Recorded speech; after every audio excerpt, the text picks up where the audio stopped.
ज्ञानाञ्जनं शलाकया चक्षुरुन्मिलितं येन तस्मै श्रीगुरुवे नमः।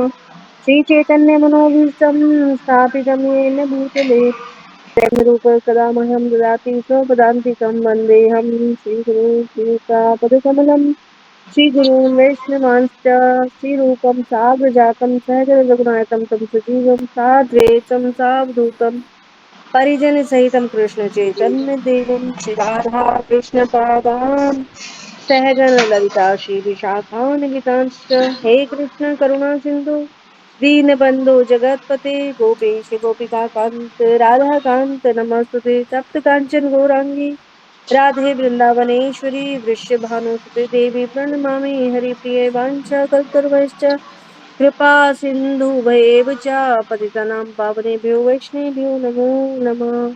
जय श्री कृष्ण चैतन्य प्रभु नित्यानंद श्री अद्वैत गदाधर श्रीवासादि गौर भक्तवृंदा हरे कृष्णा कृष्ण कृष्ण हरे हरे हरे राम राम राम हरे हरे।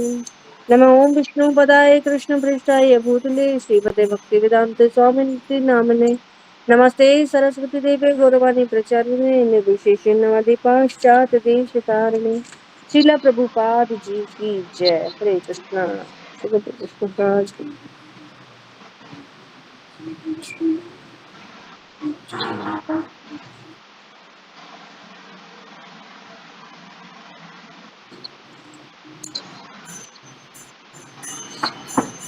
Thank you. ये बताओ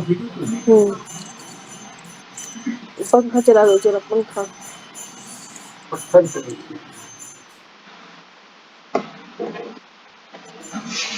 तो ये है श्लोक 9वें अध्याय का 11वां श्लोक। एक बार दरवाजा थोड़ा सा बंद कर दो। अवजानन्ति मां मूढ़ा मानुषीं तनुम् आश्रितं परं भावम् अजानन्तो मम भूतं महेश्वरम् भूत महा ईश्वरम् मम भूत महेश्वरम महा ईश्वरम। तो आज का जो श्लोक है इसका तात्पर्य काफी बड़ा है, तो इसलिए टाइम बहुत लिमिटेड का होता है। तो मैं चाहूंगी कि सिर्फ एक जना ही कोई उच्चारण कर ले, उसके बाद मैं स्टार्ट करती हूँ।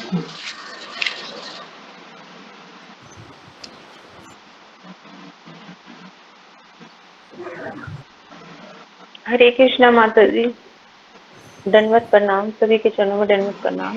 श्रीमद् भगवत गीता यथारूप अध्याय 9। अध्याय का नाम परम गुह्य ज्ञान। कुल श्लोक है इसमें 34 और हम 11वें श्लोक पे हैं।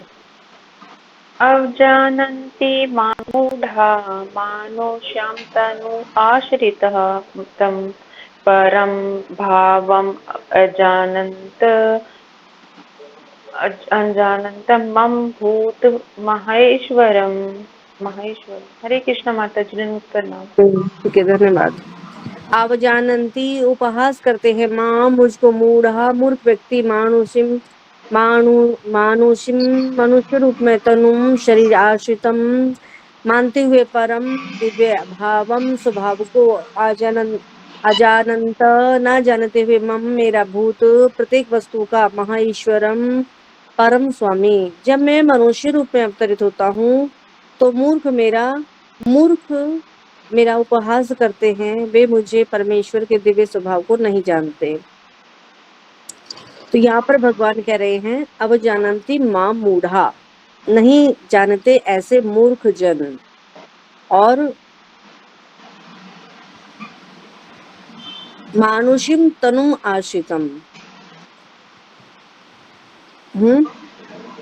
और मेरे शरीर का क्या करते हैं, क्या कहते हैं कि उनका जो शरीर है ये भौतिक है। और वो मेरा उपहास करते हैं, ऐसा कह करके मूर्ख लोग मेरा उपहास करते हैं। और परम भावम अजानंतो, नहीं जानते मेरे स्वभाव को, मम भूत महेश्वरम, मेरे दिव्य स्वभाव को वे लोग नहीं जानते। तो यहाँ पर इस श्लोक के अंदर भगवान 3 शिक्षाएं दे रहे हैं, और वो 3 शिक्षाएं क्या हैं? पहली शिक्षा है, भगवान कह रहे हैं यहाँ पर कि मूर्ख लोग मुझे सामान्य व्यक्ति समझते हैं। अब जानन्ति माम मूढ़ा।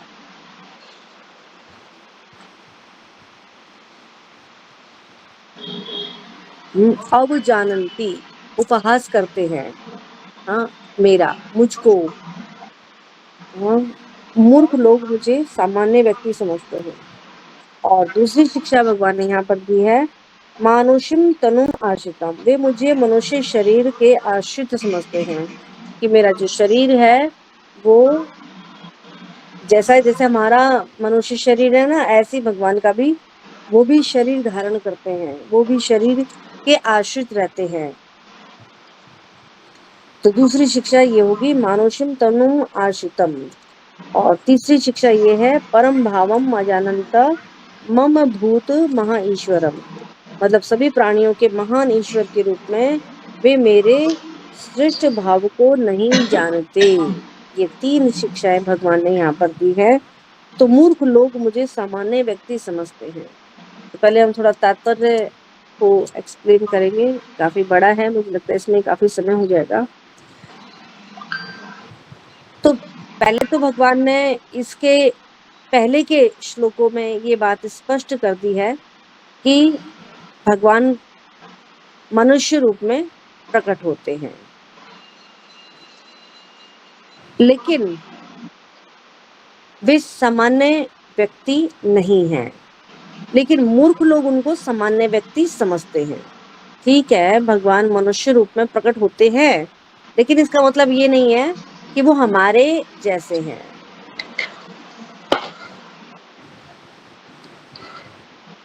भगवान क्या करते हैं, पूरे जगत का, पूरे विराट जगत का सृजन करते हैं, पालन करते हैं और उसका संहार करते हैं।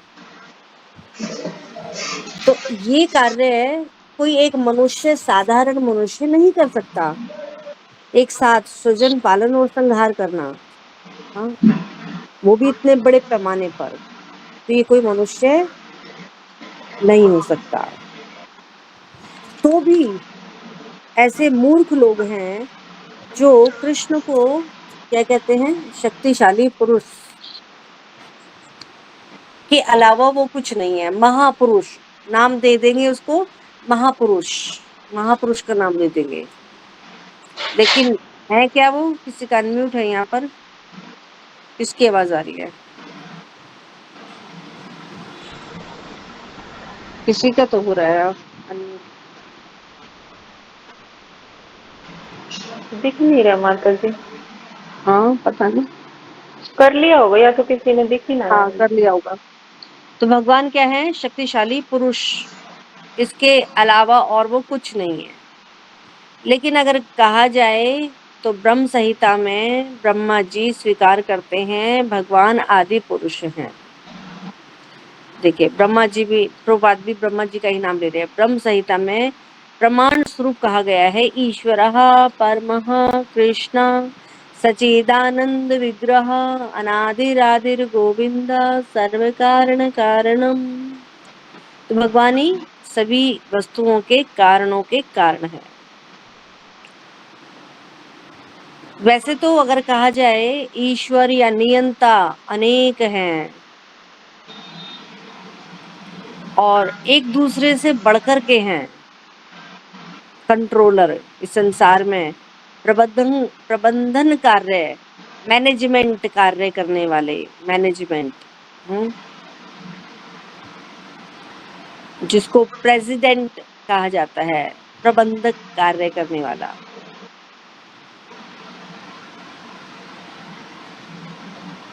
और उनके ऊपर एक सचिव होता है, उनके ऊपर मंत्री होता है, उसके ऊपर फिर राष्ट्रपति होता है और फिर हर एक का एक नियंत्रक होता है और एक दूसरे के द्वारा वो नियंत्रित होता है।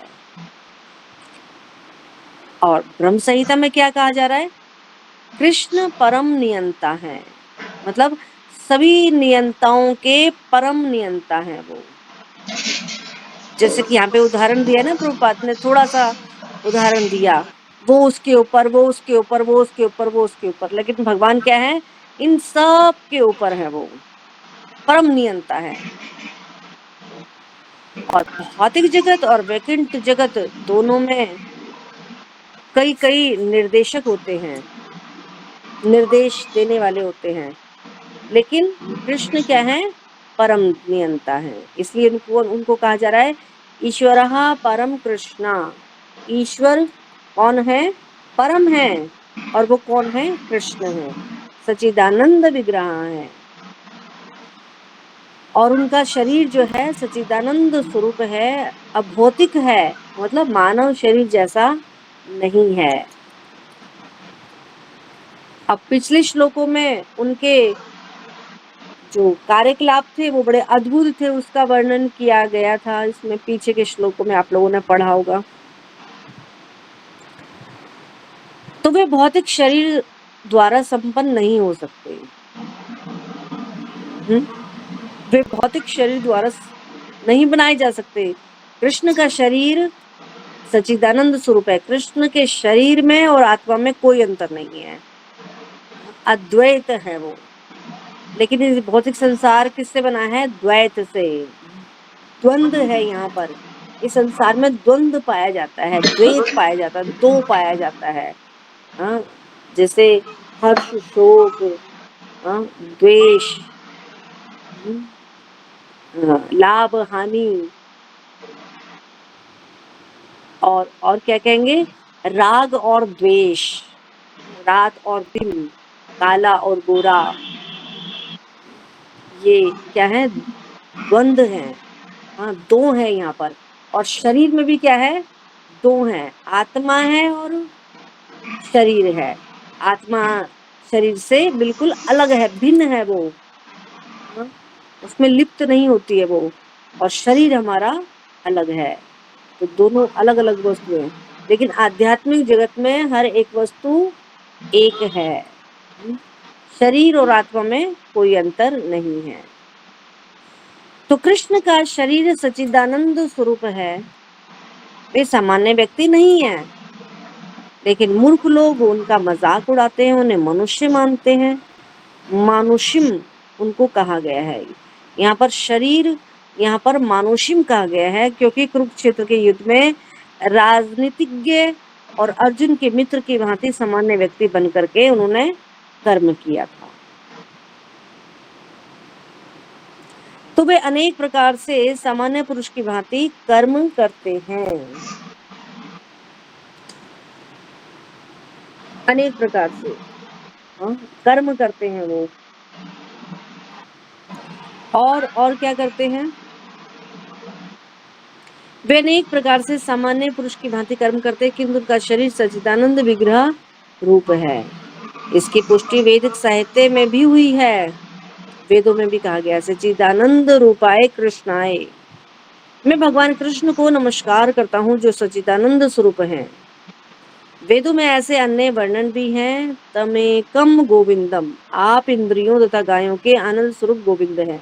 सच्चिदानंद विग्रहम तथा उनका रूप सच्चिदानंद स्वरूप है। गोपाल अपनी उपनिषद में 35 ये बात कही गई है। कृष्ण के सच्चिदानंद स्वरूप के होने पर भी ऐसे अनेक तथाकथित विद्वान तथा भगवद गीता के टीकाकार हैं जो कृष्ण को सामान्य पुरुष कह करके उनका उपहास करते हैं, टीका भी लिखते हैं। विद्वान भी मानते हैं अपने आप को, भगवद गीता पर टीका भी लिखते हैं, लेकिन टीका लिखते समय क्या लिखते हैं? महापुरुष। कृष्ण महापुरुष ने कहा, भगवान नहीं कहेंगे, महापुरुष के नाम से उनको संबोधन करेंगे। और भले ही वे पूर्व पुण्यों के कारण विद्वान असाधारण व्यक्ति के रूप में पैदा हुआ हो, किंतु श्री कृष्ण के बारे में ऐसी धारणा उनकी अल्पता के कारण होती है। इसलिए ऐसे लोगों को मूढ़ कहा गया है, क्योंकि मूर्ख पुरुष ही कृष्ण को सामान्य पुरुष मानते हैं। मूर्ख पुरुष ही कृष्ण को सामान्य कहेंगे। ऐसे मूर्ख कृष्ण को सामान्य व्यक्ति इसलिए मानते हैं क्योंकि वे कृष्ण के गुह्य कर्मों को और विभिन्न शक्तियों से को भली भांति नहीं जानते। ये भी नहीं जानते कि कृष्ण का शरीर पूर्ण ज्ञान और आनंद का प्रतीक है और प्रत्येक वस्तु के वो स्वामी हैं, प्रत्येक वस्तु को भी मुक्ति प्रदान करने वाले हैं।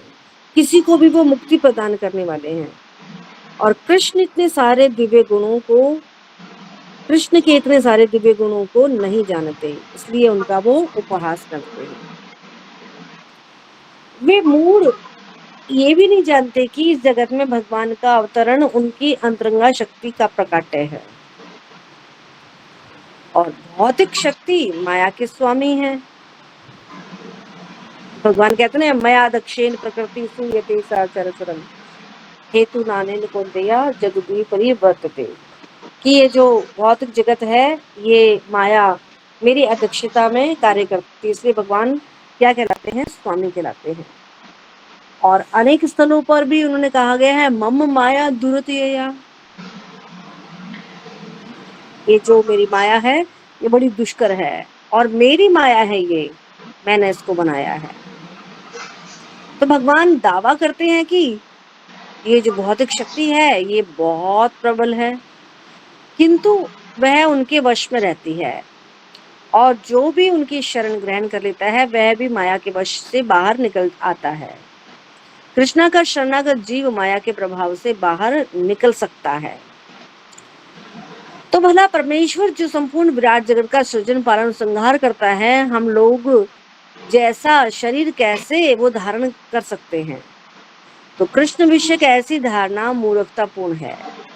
फिर भी मूर्ख व्यक्ति ये नहीं समझ पाते कि सामान्य व्यक्ति के रूप में प्रकट होने वाले भगवान कृष्ण सामान्य परमाणुओं और विराट ब्रह्मांड के नियंता किस तरह हो सकते हैं और बृहत्तम तो उनकी विचार शक्ति के परे होते हैं। वे सोच भी नहीं सकते कि मनुष्य जैसा रूप कैसे एक साथ विशाल को अणु को वश में कर सकता है। और कृष्ण असीम ससीम को नियंत्रण करते हैं, किंतु इस जगत से विलग रहते हैं। भगवान को योगेश्वरम या अचिंत्य दिव्य शक्ति के रूप में भी कहा गया है। योगियों के भी ईश्वर हैं वो।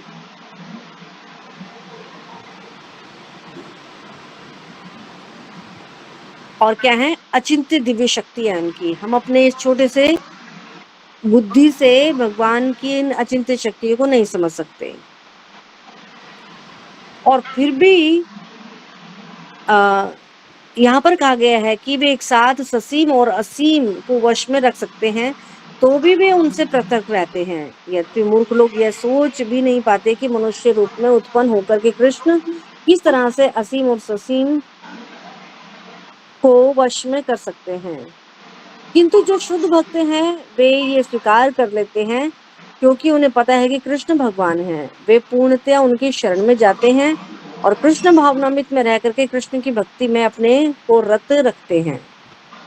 अब जो सगुणवादी हैं या फिर निर्गुणवादी हैं, ये भगवान के रूप मनुष्य रूप में प्रकट होने को लेकर के काफी मतभेद करते हैं। किंतु यद्यपि हम भगवत गीता या श्रीमद् भागवतम जैसे प्रमाणिक ग्रंथों का अगर अनुशीलन करें तो कृष्ण तत्व समझने के लिए करें तो हम इसे समझ सकते हैं कि कृष्ण श्री भगवान हैं और वे इस धराधाम में सामान्य व्यक्ति की भांति प्रकट हुए हैं, किंतु वे सामान्य व्यक्ति नहीं हैं। श्रीमद् भागवतम में पहले स्कंद के पहले अध्याय के 20वें श्लोक में शौनक आदि ऋषियों ने सूत गोस्वामी से कृष्ण के कार्यकलापों के विषय में पूछा और उन्होंने क्या कहा? कृतवान किल कर्माणि सह रामेण केशव अतिमत्यानि भगवान गूढ़ा कपट मानुष। भगवान श्री कृष्ण ने बलराम के साथ मनुष्य की भांति क्रीड़ा की और इस तरह से वो प्रचंड रूप में उन्होंने अनेक अति मानवीय कार्य किए।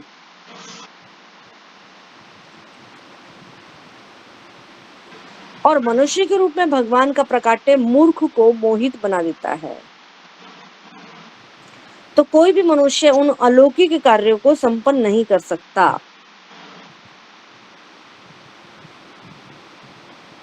जिन्हें उन्होंने इस धरा पर करके दिखाया था। जब कृष्ण अपने पिता माता वसुदेव और देवकी के साथ प्रकट हुए तो वे 4 भुजाओं से युक्त थे, किंतु माता पिता की प्रार्थना पर उन्होंने एक सामान्य शिशु का रूप धारण कर लिया। बभूव प्राकृत शिशु, भागवत ज्ञान 10.3.46। तो वे एक सामान्य शिशु, एक सामान्य व्यक्ति मानव बन गए। यहाँ पर भी यह बताया गया है कि सामान्य व्यक्ति के रूप में प्रकट होना उनके दिव्य शरीर का ही एक गुण है। और भगवान भगवत गीता के 11वें अध्याय में भी क्या कहते हैं? अर्जुन ने कृष्ण से अपना चतुर्भुज रूप दिखलाया और अर्जुन क्या प्रार्थना करता है? तेनेव रूपेण चतुर्भुजेन। इस रूप को प्रकट करने के बाद अर्जुन ने प्रार्थना की कि उन्होंने पूर्व मनुष्य रूप धारण कर लिया। मानुषम रूपम, भगवान के ये जो विभिन्न रूप गुण हैं, ये निश्चय ही सामान्य मनुष्य जैसे नहीं हैं। लगते ऐसे हैं जैसे सामान्य मनुष्य की तरह हैं, लेकिन ऐसे होते नहीं हैं। तो कतिपय लोग जो कृष्ण का उपहास करते हैं और मायावादी दर्शन से प्रभावित होते हैं। कृष्ण का उपहास, कतिपय लोग कृष्ण का मजाक उड़ाते हैं और फिर मायावादी दर्शन से प्रभावित होते हैं कि भगवान निराकार हैं। और भागवतम का श्लोक जो है 3 स्कंद के 29वें अध्याय का 21वें श्लोक में यह सिद्ध करने के लिए उद्धृत करते हैं कि कृष्ण एक सामान्य व्यक्ति थे। अहम सर्वेषु भूतेषु भूतात्म व्यवस्थिता सदा, परमेश्वर समस्त जीवों में विद्यमान है। अच्छा हो कि इस श्लोक को हम जीव गोस्वामी और विश्वनाथ चक्रवर्ती ठाकुर जैसे वैष्णव आचार्यों से ग्रहण करें, न कि कृष्ण का उपहास करने वाले अनधिकारी व्यक्तियों को की व्याख्याओं से।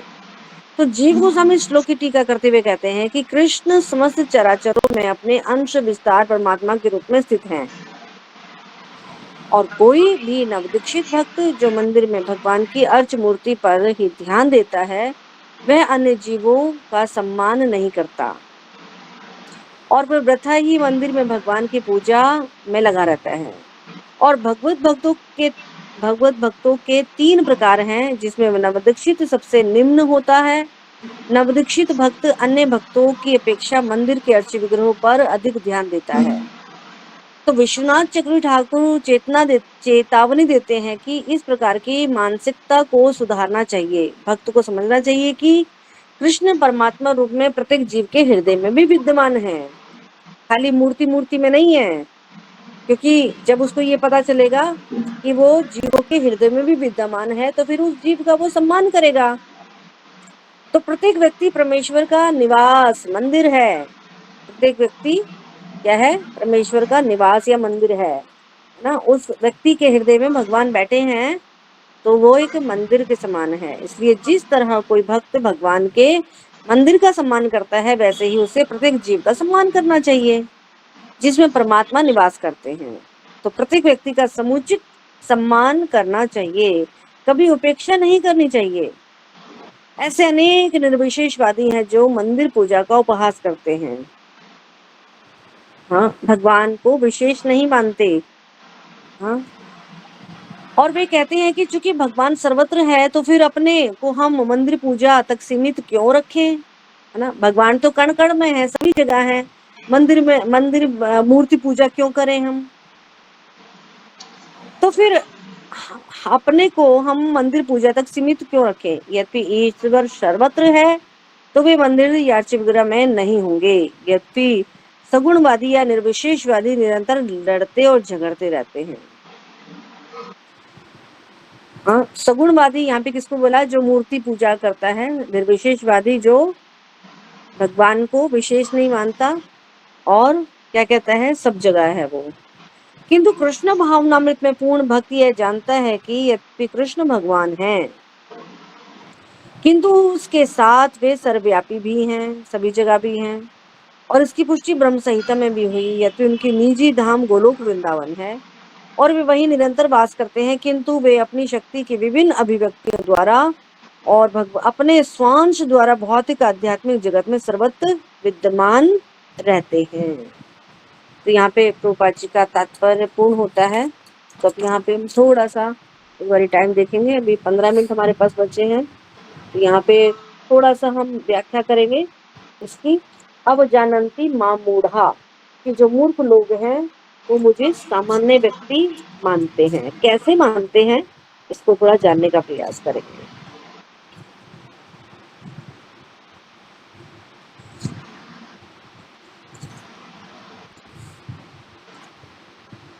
अब जानन्ति का अर्थ है कि ऐसे लोग जो श्री कृष्ण को उतना श्रेष्ठ नहीं मानते जितने की वो हैं।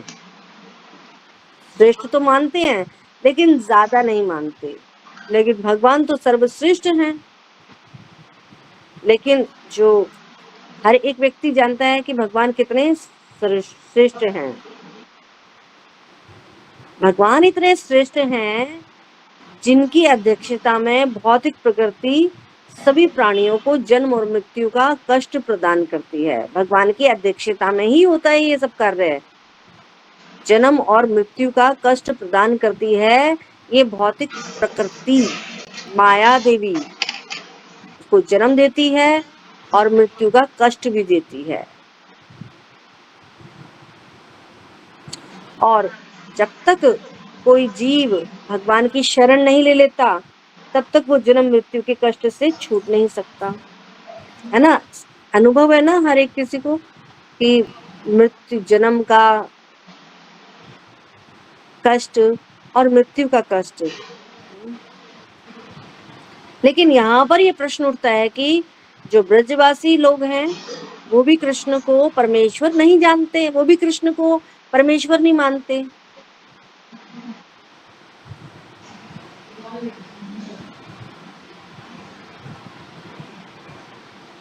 तो क्या ब्रजवासियों के लिए भी भगवान यहाँ पर अवजानन्ति शब्द का प्रयोग कर रहे हैं क्या?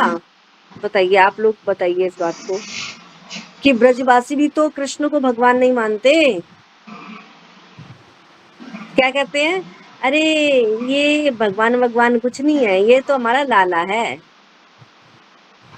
ना। तो इसका मतलब क्या हुआ कि भगवान उनको भी मूर्ख कह रहे हैं क्या? क्या वो भी मूर्ख हैं? नहीं, वो मूर्ख नहीं है। तो हमें इस बात को समझना चाहिए कि यहाँ पर जो ब्रजवासी लोग हैं उनके लिए अवजानती शब्द प्रयोग नहीं हुआ है। क्यों? क्योंकि ब्रजवासी लोग परमेश्वर को, कृष्ण को परमेश्वर नहीं मानते, लेकिन श्री कृष्ण की श्रेष्ठता को दूसरे प्रकार से समझते हैं। वे भगवान से इतना प्रेम करते हैं कि वे उनके जीवन में भी उनके प्राणों से भी ज्यादा श्रेष्ठ उनको मानते हैं। और जो ब्रजवासी लोग हैं, हाँ, यह समझेंगे कि श्री कृष्ण परमेश्वर हैं और वे श्री कृष्ण से एक बालक के रूप में इतना अधिक प्रेम नहीं कर सकते। श्री कृष्ण परमेश्वर हैं, तो वे श्री कृष्ण से एक बालक के रूप में इतना अधिक प्रेम नहीं कर सकेंगे। उनके वात्सल्य भाव में बाधा उत्पन्न होगी। इसलिए श्री कृष्ण नहीं चाहते कि ब्रजवासी लोग श्री कृष्ण को परमेश्वर समझे। तो इसलिए इस बात को ये लोग ना सोचे कि ये जो अवजानन्ति ना बात है ये ब्रजवासियों के लिए नहीं आया। और अगर देखा जाए तो ब्रजवासियों जैसा प्रेम कोई व्यक्ति कर भी नहीं सकता। अब वह कम से कम श्री कृष्ण की परमेश्वर के शरण के रूप में उनकी शरण ग्रहण करे और किसी भी कारण से उनको श्रेष्ठ समझे, इतना हो सकता है। लेकिन ब्रजवासियों की तरह प्रेम नहीं कर सकते। तो यहाँ पे चैतन्य महाप्रभु का एक उदाहरण हम ले सकते हैं कि चैतन्य महाप्रभु ने इसी कारण से संन्यास ग्रहण किया।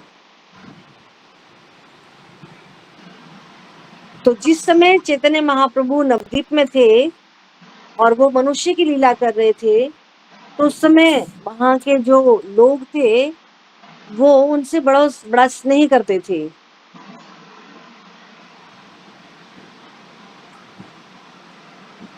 और ये समझने की उनको आवश्यकता नहीं थी कि चैतन्य महाप्रभु स्वयं कृष्ण हैं। तो कुछ भक्त ऐसे थे जो चैतन्य को परमेश्वर समझ करके हमेशा उनकी शरण में रहते थे, और कुछ ऐसे भी थे जो ना तो चैतन्य से स्नेह करते थे और ना ही चैतन्य को भगवान समझते थे। और उनकी दृष्टि में चैतन्य का कोई महत्व नहीं था, उन्हें एक सामान्य व्यक्ति मानते थे। तो चैतन्य महाप्रभु ने विचार किया कि यदि ये लोग उनकी महिमा को किसी भी रूप में अगर समझें तो उनका उद्धार हो जाएगा। तो इस प्रकार से चैतन्य महाप्रभु ने संन्यास लिया। क्यों? क्योंकि सन्यासी रूप में चैतन्य महाप्रभु के महत्व को वही समझेंगे, और फिर उससे क्या होगा, उनका उद्धार होगा, उनकी रक्षा हो जाएगी, जन्म मृत्यु से उनकी रक्षा हो जाएगी। इसलिए उनकी भलाई के लिए उन्होंने क्या किया, उन जन्म उन, उन वो उन्होंने संन्यास ग्रहण किया।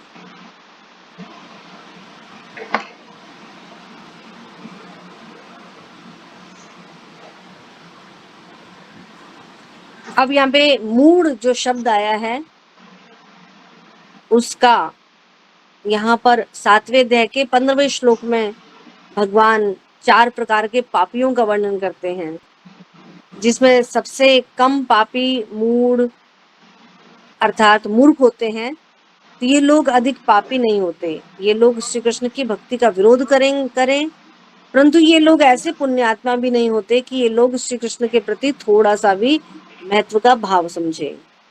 तो प्रभुपाद इसके श्लोक के तात्पर्य में बताते हैं कि मूढ़ उसे कहते हैं जो कठिन परिश्रम करने वाले भारवाही पशुओं की भांति निपट मूर्ख होते हैं। वे अपने श्रम का लाभ स्वयं उठाना चाहते हैं और भगवान को अपना श्रम अर्पित नहीं करना चाहते, और भारवाही पशु का उपयुक्त उदाहरण गधा है। तो इस पशु से उसका स्वामी बहुत ज्यादा कार्य लेता है। तो गधा ये नहीं जानता कि वह दिन रात किसके लिए कार्य कर रहा है। ये पशु घास से पेट भर करके संतुष्ट रहता है।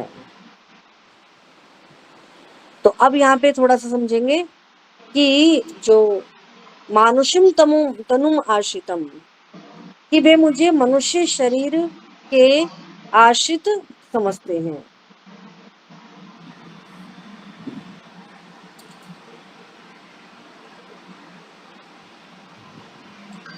तो अपने कर्मों के अनुसार शरीरों को प्राप्त करने के बाद मनुष्य शरीर में आता है। अपने कर्मों के अनुसार जीव, सामान्य जो जीव होता है वो अपने कर्मों के अनुसार शरीरों को प्राप्त करता है, बहुत सारे अनेक शरीर प्राप्त करता है, और फिर बाद में वो उसको मनुष्य शरीर में वो आ जाता है।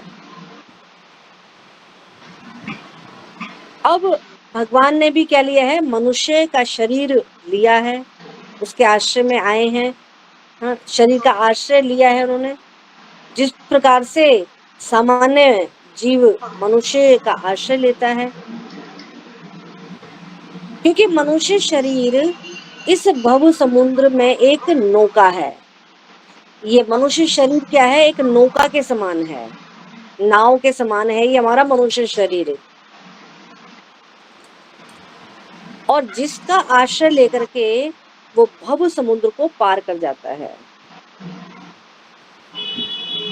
और श्री कृष्ण भी उन लोगों की तरह भव समुद्र में डूबने वाले एक जीव हैं। अभी सौभाग्य से श्री कृष्ण को मनुष्य शरीर का आश्रय प्राप्त हुआ है, जिसके द्वारा श्री कृष्ण अपना उद्धार कर सकेंगे। परंतु ऐसी बात नहीं है, श्री कृष्ण इस समुद्र में डूबने वाले कोई सामान्य जीव नहीं है। श्री कृष्ण का शरीर और श्री कृष्ण की आत्मा दोनों एक ही तत्व है। इनके शरीर में और आत्मा में कोई अंतर नहीं है। तो ये बात कहना कि श्री कृष्ण ने मनुष्य का शरीर लिया है, तो ये बिल्कुल बात गलत है ये। अब वृद्ध विष्णु स्मृति में कहा गया है कि जो व्यक्ति श्री कृष्ण के शरीर को भौतिक मानता है, उसे श्रुति और स्मृति के सारे अनुष्ठानों से दूर कर देना चाहिए, और कोई भूल से भी उनका मुख देख ले तो उसे तुरंत गंगा में स्नान करना चाहिए, जो ऐसा सोचता है। और प्रभुपाद भी तात्पर्य में बताते हैं कि भगवान श्री कृष्ण का जो शरीर है वो सच्चिदानंद रूप है।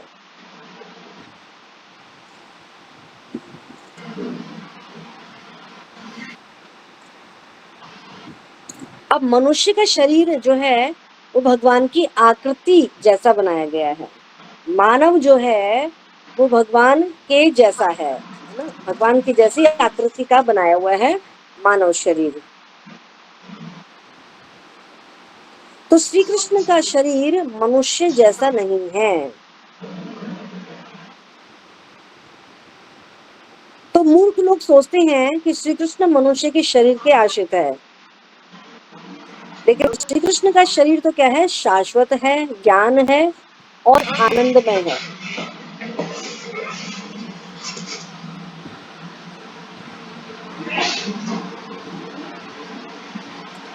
तो मनुष्य का शरीर श्री कृष्ण की आकृति में बनाया गया है। बाइबल में भी क्या कहा गया है, man has been made in the image of God. मतलब क्या है, मनुष्य का शरीर ईश्वर की आकृति जैसा बनाया गया है।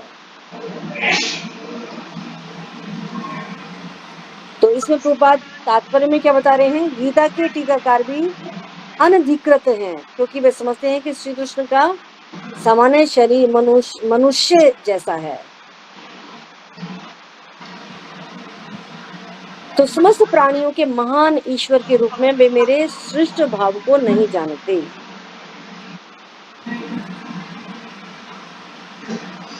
तो यहाँ पर गीता के 7वें अध्याय के 24वें श्लोक में भगवान क्या कहते हैं, जो लोग बुद्धिहीन हैं वे मेरे प्रति ऐसा भाव नहीं रखते कि मैं अविनाशी हूँ, मुझसे उत्तम कोई अन्य नहीं है। इसके तात्पर्य में प्रभुपाद क्या कहते हैं कि कोई बिना भक्ति के कृष्ण भावनामृत विकसित किए बिना कृष्ण को नहीं समझ सकता। और भागवतम में भी 10वें स्कंद के अंदर 14वें अध्याय के 29वें श्लोक में इसकी पुष्टि इस प्रकार से हुई है कि अगर कोई व्यक्ति आपके चरण कमलों की रंच मात्र भी कृपा प्राप्त कर लेता है तो वे आपकी महानता को समझ सकता है, किंतु जो लोग भगवान को समझने के लिए मानसिक कल्पना करते हैं वे वेदों का वर्षों तक अध्ययन करके भी नहीं समझ पाते। तो कोई ना तो मनोधर्म के द्वारा, ना वैदिक साहित्य की व्याख्या के द्वारा कृष्ण को या उनके रूप को समझ सकता है, भक्ति के द्वारा ही उन्हें समझा जा सकता है। भक्त्या माम अभिजानाति।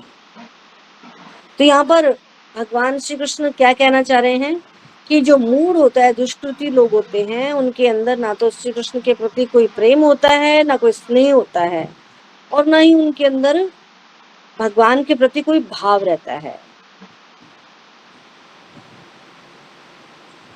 कि भगवान अत्यंत महान है।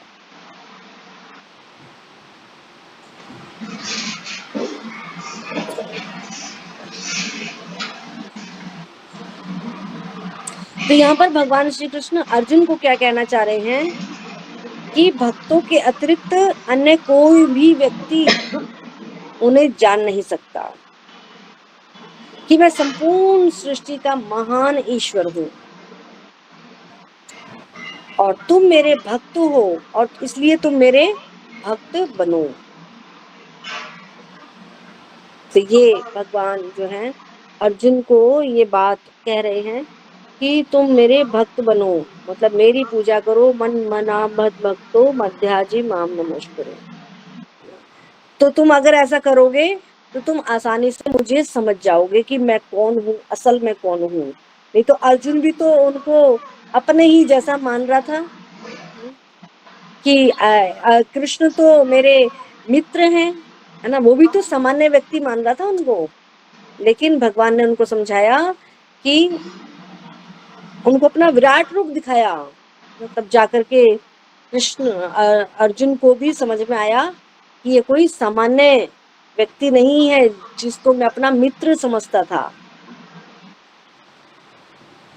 और क्षमा मांगता है ना। अर्जुन क्षमा मांगता है भगवान से, कभी एक साथ लेटे हुए, हाँ, और आप मुझे क्षमा कर दो, जैसे एक पति अपनी पत्नी की ढिठाई सहन करता है, एक मित्र अपनी मित्रता, अपने मित्र की को सहन कर लेता है, उनकी गलतियों को सहन कर लेता है, तो ऐसे ही आप मेरी गलतियों को भी सहन कर लीजिए, क्षमा कर दीजिए।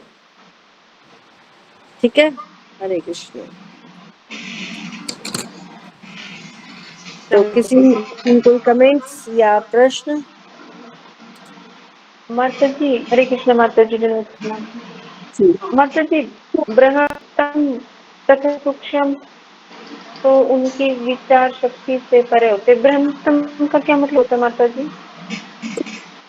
बृहत्तम कहाँ लिखा है?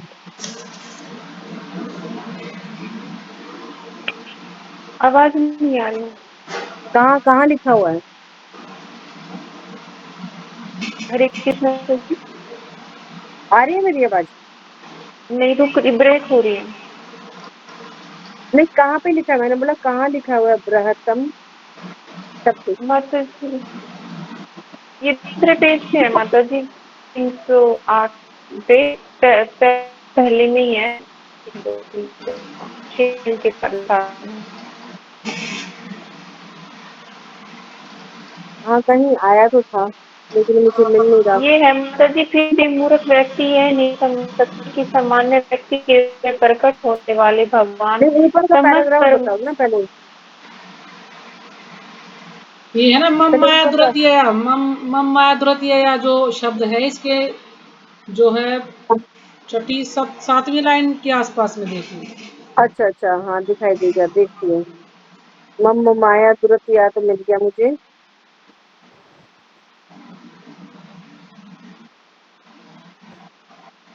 9वीं लाइन में है बृहत्तम तथा सूक्ष्मतम, ये पूछ रही है।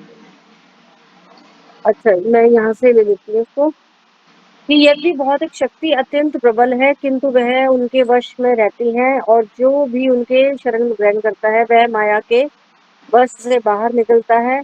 यदि कृष्ण का शरणागत जीव माया के प्रभाव से बाहर निकल सकता है, तो भला परमेश्वर जो संपूर्ण विराट जगत का सृजन पालन संहार करता है, हम लोग जैसा शरीर कैसे धारण कर सकता है? कृष्ण विषयक ऐसी धारणा मूर्खतापूर्ण है। फिर भी मूर्ख व्यक्ति यह नहीं समझ सकते कि सामान्य व्यक्ति के रूप में जो प्रकट होने वाले भगवान कृष्ण समस्त परमाणुओं तथा इस विराट ब्रह्मांड के नियंता किस तरह हो सकते हैं। बृहत बृहत उत्तम और सूक्ष्म उत्तम, बृहत उत्तम तथा सूक्ष्म उत्तम तो उनकी विचार शक्ति से परे होते हैं। बृहत उत्तम या सूक्ष्मतम का मतलब है यहाँ पर हमारा जो बाह्य रूप है, या फिर सूक्ष्म। चाहिए बृहत उत्तम को इसमें हम यहाँ पे ये समझ सकते हैं कि जैसे आगे आगे देखिए स्पष्ट हो रहा है ना, कि वे सोच भी नहीं सकते कि मनुष्य जैसा रूप कैसे एक साथ विशाल को या अणु को वश में कर सकता है। बृहत उत्तम या सूक्ष्म उत्तम, सूक्ष्म से सूक्ष्म, या फिर बृहत मतलब बाह्य रूप से। बृहत उत्तम से का जो विचार है उससे परे है, चाहे वो बाह्य रूप से उनको समझने का प्रयास करे, या फिर सूक्ष्मतम से, सूक्ष्म से सूक्ष्म उनके जो विचार हैं, उनकी विचार शक्ति से परे होते हैं।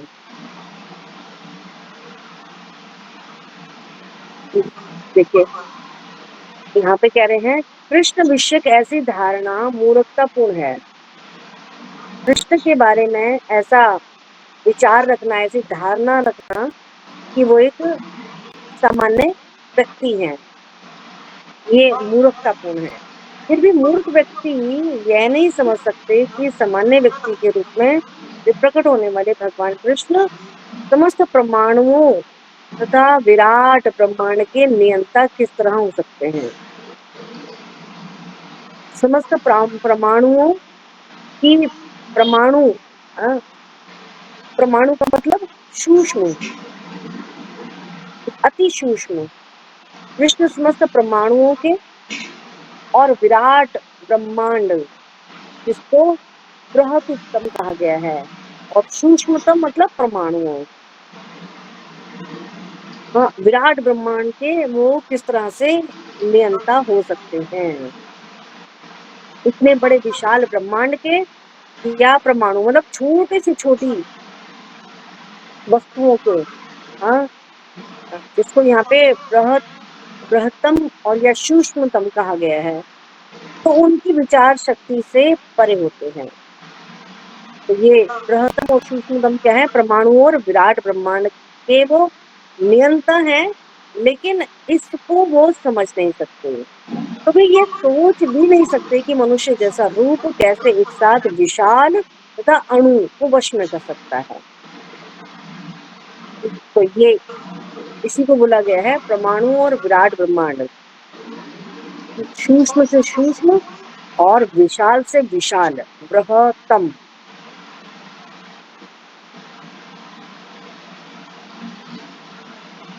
तो आगे और स्पष्ट कर रहे हैं, वे ये सोच भी नहीं सकते कि मनुष्य जैसा रूप कैसे एक साथ विशाल है और कैसे अणु को वो वश में करते हैं, छोटी से छोटी चीज को भी वो वश में करते हैं, और इतना बड़ा विशाल को वो कैसे वश में करते हैं, विशाल को भी और अणु को भी, सब कुछ उनके नियंत्रण में है। तो कृष्ण असीम तथा ससीम, ससीम वही, असीम का मतलब विशाल और ससीम का मतलब सूक्ष्म, ये बृहत्तम और सूक्ष्मतम को नियंत्रण करते हैं। किंतु वे इस जगत से विलग रहते हैं, तो भी वो विलग रहते हैं ना, योगी है वो ना। योग कितने कार्य कर बैठता है, लेकिन सारे योग जो योग अणिमा लघिमा ना, ये कई प्रकार की सिद्धियां होती हैं, योगी इनको प्राप्त कर लेता है, उनके भी वो ईश्वर हैं। और उनको समझना क्या है, अचिंत्य है, अचिंत्य दिव्य शक्ति के विषय में क्या कहा जाए। समझ में आया? ये इसी को ही बोल रहे हैं, उसी का ही एक रूप का नाम दिया गया है ये, लेकिन ये इसी को ही समझा रहे हैं बात को, अणु और विशाल, बृहत्तम और सूक्ष्मतम। ठीक है, इसी और के माता दायरे जी में बात कति पे ये तो आ गया, ये कति पे लोग उपवास करते हैं, सती पे, कति कौन से होते हैं? सती पे क्या, कतिपय लोग कौन से होते हैं? इसमें लिखा है ना कि कतिपय लोग जो मनुष्य का उपहास करते हैं और मायावादी दर्शन से प्रभावित होते हैं। हाँ,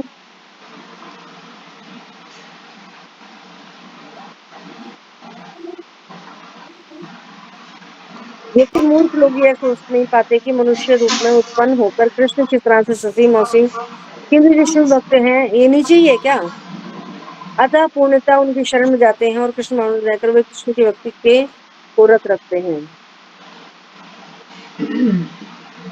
कहाँ पे, अब कहाँ पहुंच गए आप? लास्ट जो आपने तीसरा पेज है ना, इसमें जो दूसरा पैराग्राफ है कि कतिपय लोग जो कृष्ण का उपहास करते हैं और मायावादी दर्शन से प्रभावित होते हैं, तो एक जो लोक कतिपय है संख्या उसका अर्थ पूछ रही है, कतिपय का अर्थ पूछ रही है ये। कतिपय का अर्थ तो मैं तब बताऊंगी ना जब यहाँ पर वो आएगा, माता जी ये ये है ना ना लिख रहा 242 पे ना, तीन। नहीं 342 पे मुझे भी कम दिखने लग गया नहीं, आजकल। ये कृतवान किल कर्माणी, उसके बाद लिखा हुआ है क्या? हाँ हाँ, जो अगला पेज आप पलटोगे ना उसके बाद। अच्छा, अगला पेज, हाँ, अच्छा ये रहा। सामान्य शिशु एक सामान्य मानव बन गए, तो इससे नीचे वाला जो दूसरा पैराग्राफ शुरू हो रहा है उसका पूछ रहा है। हाँ? ललिता कॉन्टेक्ट में देख यार। माता जी म्यूट कर लीजिएगा, बहुत शोर है।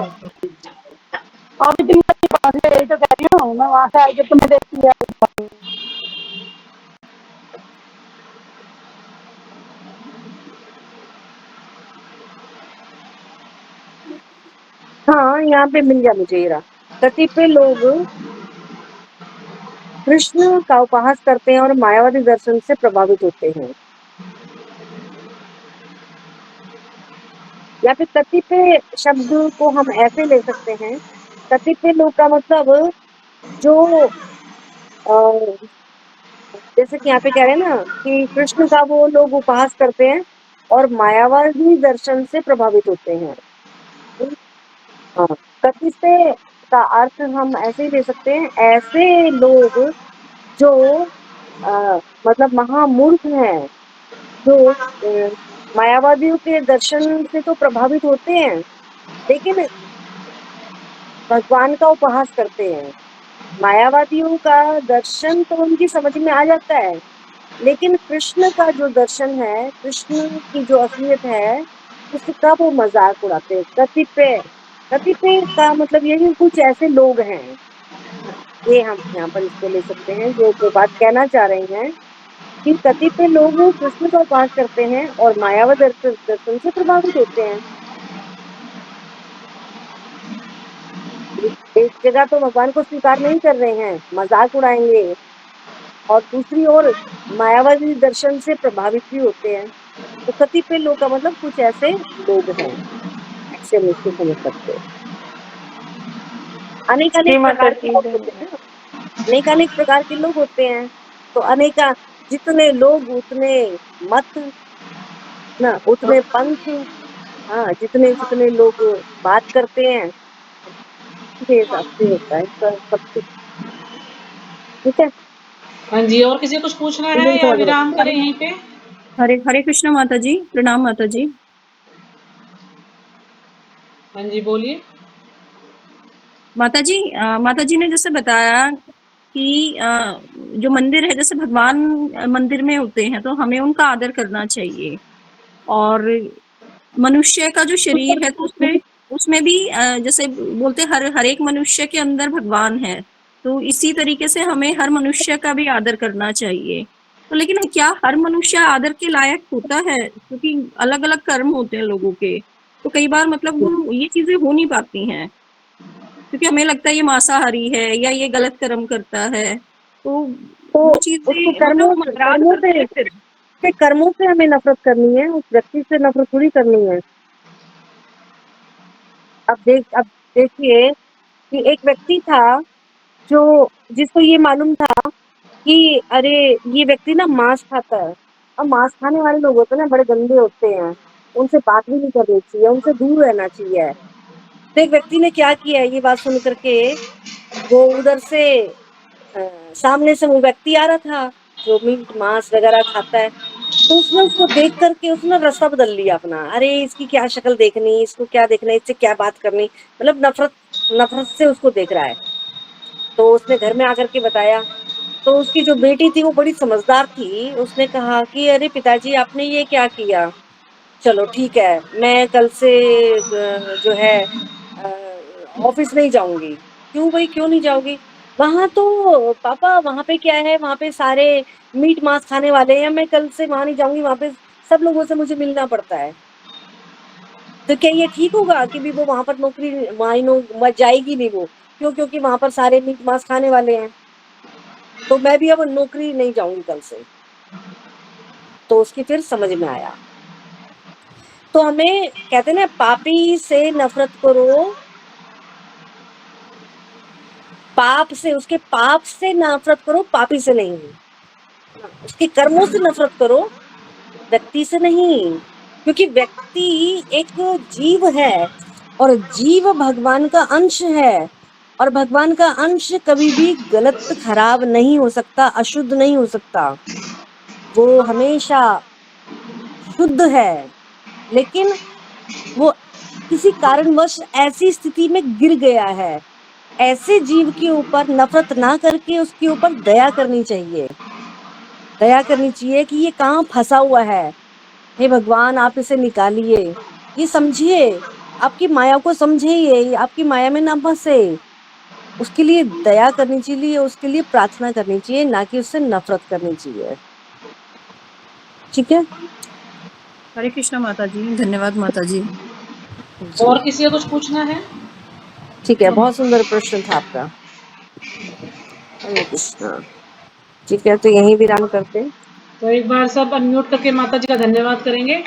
इतने कम समय हरे में माता जी कृष्णा ने हरे श्री कृष्णा श्लोक को अच्छे से कृष्णा समझाया। कृष्णा कृष्णा हरे हरे हरे हरे, हरे हरे राम राम हरे हरे राम राम, राम राम हरे हरे हरे। हरे। हरे कृष्णा माता जी। बहुत धन्यवाद माता जी का। कल्पतरुभ्यश्च कृपा सिंधु पतितानां पावनेभ्यो पावनेभ्यो वैष्णवेभ्यो नमो नमः।